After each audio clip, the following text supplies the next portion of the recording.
दृष्टी पुणे पोलिसांच्या ताफ्यामध्ये नव्या 5 दृष्टी दाखल झालेल्या आहेत। मोबाईल सर्व्हिलन्स व्हॅन ज्या अनेक ठिकाणी जिथे गर्दी होते, दंगे होतात, आंदोलनं होतात, या सगळ्या ठिकाणी या व्हॅन्स ज्या आहेत त्या लक्ष ठेवणार आहेत आणि त्यासाठीच या व्हॅन्स अशा पद्धतीने डिझाईन करण्यात आल्यात, तयार करण्यात आल्यात। जवळपास 1 ते 1.5 कोटी रुपये किमतीची ही एक गाडी असणार आहे। अशा 5 गाड्यांचं लोकार्पण हे आज मुख्यमंत्र्यांच्या हस्ते झालं। पुणे पोलिसांच्या ताफ्यामध्ये या गाड्या ज्या आहेत त्या दाखल झाल्या। या गाड्यांमध्ये सीसीटीव्ही कॅमेरे आहेत, त्याच्याबरोबर ड्रोन आहेत आणि या सगळ्यांचा थेट संपर्क जो आहे तो कमांड कंट्रोल सेंटर बरोबर असणार आहे। याचा अर्थ वरती जे फीड असेल हे फीड इथे तर दिसेलच, मात्र त्याच्याबरोबर पुणे पोलिसांचं जे कमांड सेंटर आहे या कमांड सेंटरमध्ये सुद्धा हे फीड दिसणार आहे। त्याच्याबरोबर अधिकाऱ्यांसाठी एक कक्ष जो आहे तो कक्ष सुद्धा करण्यात आलेला आहे आणि बंदोबस्ताच्या ठिकाणी अनेक गोष्टी ज्या आहेत त्याच्यावरती नजर ठेवायसाठी आतमध्ये कॅमेऱ्यावरती सतत 360 डिग्री 360 डिग्रीमध्ये हे कॅमेरेज आहेत ते लक्ष ठेवू शकतात। आपल्या सोबत एसीपी विवेक पवार आहेत। या सगळ्या प्रकल्पाची आखणी जी आहे तिथपासून पूर्तता होईपर्यंत त्यांनी याच्यामध्ये पुढाकार घेतला होता। आज मुख्यमंत्र्यांच्या हस्ते त्यांचा सत्कारही झाला। नेमका हा प्रकल्प काय आहे, कशा पद्धतीनं काम करेल आणि किती उपयुक्तता याची आहे?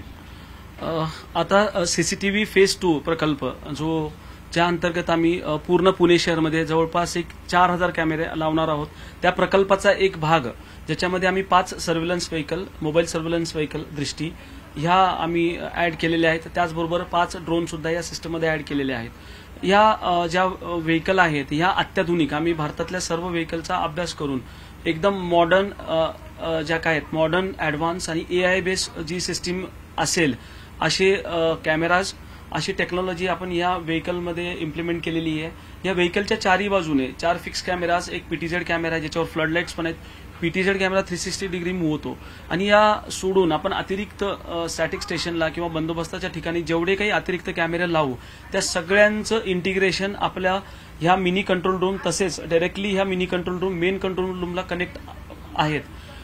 तर तो डायरेक्टली ह्या मेन कंट्रोलला कनेक्ट असणार आहे आणि जे काही वेगवेगळे ऍडव्हान्स व्हिडिओ अनालिटिक्स आहेत, जसे की ऑब्जेक्ट, कुठलाही ऑब्जेक्ट असेल तो detection, mob gathering, people fighting किंवा ट्रॅफिक रिलेटेड जर आपण विचार केला तर रॉंग वे डायरेक्शन किंवा ट्रिपल सीट राईड, अशा कुठल्याही प्रकारचं व्हायलेशन केलं किंवा असं कुठल्याही प्रकारचं चुकीची ऍक्टिव्हिटी केली तर त्याचे अलर्ट्स इथे आपण एआयच्या दिलेल्या आहेत। कॅमेऱ्याचे सगळे कॅमेरे हे नाईट विजन आणि एआय बेस कॅमेरे आहेत, त्यामुळे सगळे अलर्ट्स आपल्या मिनी कंट्रोल रूममध्ये आणि मेन कंट्रोलमध्ये पण येणार आहेत। यामध्ये रग्ड लॅपटॉप पण आहेत, काही टॅब्स पण आहेत जे वरिष्ठांना डायरेक्टली त्यांच्या टॅबवरती पण त्याचं इंटिग्रेशन होणार आहे। ही जी आपण बघताय ही जी रूम आहे ही स्पेशली आपण वरिष्ठां जे आहेत त्यांच्यासाठी बनवलेली आहे। त्यांना इकडनं बसूनच सगळ्या गोष्टींचं मॉनिटरिंग डायरेक्टली करता येणार आहे किंवा कुठल्या काही महत्त्वाचे डिसिजन्स घ्यायचे असतील तर एक वॉर रूम सारखी पण ही हा कंपार्टमेंट वापरात येणार आहे।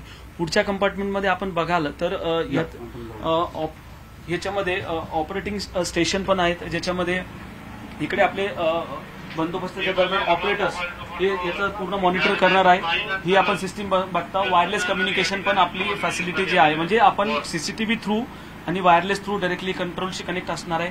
हे सोडून ह्याच्यामध्ये आपण पीए सिस्टीम वगैरेची पण प्रोव्हिजन केलेली आहे, सो दॅट एखाद्या ब्रीफिंगला जर वरिष्ठांना जसं ब्रीफ करताना हाईट हा मोठा फॅक्टर असतो, सो ह्या हाईटवर जाऊन ब्रीफ करणं किंवा मॉबला ब्रीफ करणं याच्यासाठी आपण पब्लिक ऍड्रेस सिस्टीम पण ह्याच्यामध्ये केलेली आहे।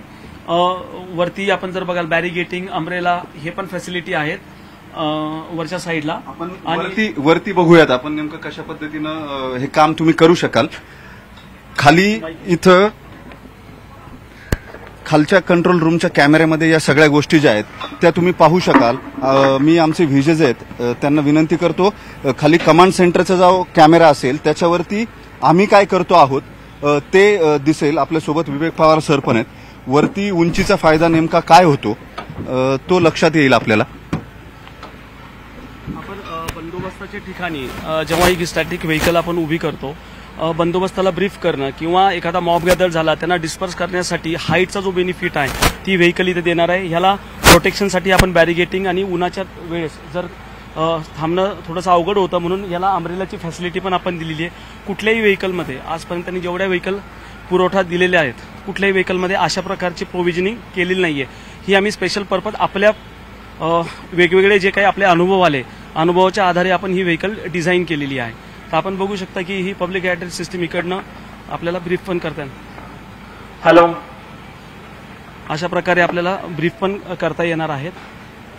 आणि या कॅमेऱ्यांचं वैशिष्ट्य काय असणार आहे? हे 360 डिग्रीमध्ये फिरतील, कशा पद्धतीने काम करतील? हे कॅमेरे 360 डिग्री मूव्ह होतात आणि त्याच्याखाली फ्लड लाईट्स आहेत. अंधाराला सगळे नाईट विजन AI बेस कॅमेरे आहेत. त्याला इनबिल्ड वायपर पण आहे. आपण म्हणतो ना डस्ट वगैरे जर आली तर इनबिल्ड त्याला वायपर पण आहे, जे त्याला क्लीन करून त्याची जी झूम इन कॅपॅसिटी आहे ती जवळपास एक 200 मीटर पर्यंत आहे. म्हणजे 200 मीटर पर्यंत आपण क्लोजली मॉनिटर ह्या PTZ camera pan tilt zoom camera through करू शकतो. आणि फ्लड लाईट आपल्याला रात्री बेरात्री कुठे पण एक उजेड पण जो लागतो इमर्जन्सीच्या ठिकाणी, तर त्याचा पण याच्यामध्ये आहे. ही सगळी सिस्टीम आपली हायड्रॉलिक बेस असून खाली याला बॅटरी बॅकअप, जनरेटर, हे आपण पॉवर सप्लाय प्रत्येक ठिकाणी असतो असं नाही, म्हणून आपण जनरेटरची पण प्रोव्हिजन केली आहे. ही ड्रोन्स काही विशिष्ट पद्धतीचे याच्यामध्ये आहेत ज्यावरून स्पीकरने लोकांना सूचना देऊ हे जे आपल्या ताफ्यात जे ड्रोन मोबाईल सर्व्हेलन्स बरोबर 5 ड्रोन पण आपण सामील केलेले आहेत. जे ड्रोन हे AI base thermal night vision आहेत, नाईट विजन पण आहेत, थर्मल बेस पण आहेत, जेणेकरून एका अंधाऱ्या रात्री पण जे काही थर्मल बेस असल्यामुळं कुठलं मुवमेंट असेल तर ती पण आपल्याला कॅप्चर करता येणार आहे. त्याचबरोबर ह्याच्यामध्ये ना पब्लिक अनाउन्स ड्रोनमध्ये इनबिल्ड पब्लिक ॲड्रेस सिस्टीम पण आहे आणि काही लॉन्चर्स पण आहे.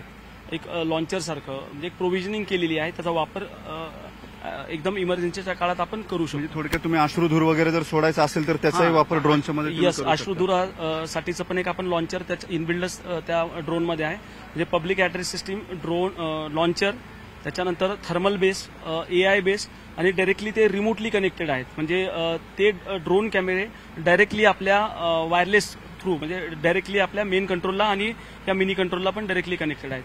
या दृष्टीची साधारणपणे किंमत किती? या सगळ्या इक्विपमेंट सहित, सगळ्या साहित्यासहित ही एक बस जी आहे तिची साधारण किंमत किती आहे? जे मी आता तुम्हाला फीचर्स सांगितले, व्हेकल कस्टमायझेशन, त्याचे सगळे features with maintenance, he vehicle साधारणतः 1.5 कोटी रुपयापर्यंत आपल्याला आलेली आहे. बरं, ठीक आहे. पवार सरांचे धन्यवाद. हे सगळं एकूण ही यंत्रणा जी आहे, दृष्टी जिचं नाव आहे, मुख्यमंत्र्यांनी त्यांच्या भाषणामध्ये हे स्पष्ट केलेलं होतं, काही जरी झालं तरी आता तुमच्यावरती कुणाची तरी नजर आहे, तुमच्यावर कुणाची तरी दृष्टी आहे, हा संकेत जो आहे तो देण्यासाठी या मोबिलिटी सर्व्हिलन्स व्हॅनचं नाव ठेवण्यात आलेलं आहे, दृष्टी. त्याच्यामुळे आता तुम्ही कुठेही रॉंग साईडने जात असाल, ट्रिपल साईड जात असाल, ट्रिपल सीट जात असाल किंवा कुठल्याही गुन्ह्याचं रस्त्यावरती मारामारी करत असाल, या सगळ्याच्या सूचना या कॅमेऱ्यांमध्ये पकडल्या जातात. AI बेस कमांड सेंटरमध्ये या सगळ्या गोष्टी ज्या आहेत त्या तातडीनं सुचवल्या जातात, त्याचे अलर्ट येतात. त्यामुळे सावधान. असं काही करायच्या आधी एकदा विचार करा, तुमच्यावर कुणाची तरी दृष्टी आहे. व्हिडिओ जर्नलिस्ट सचिन अंसाटे सर, वैभव सोनवणे, न्यूज 18 लोकमत, पुणे.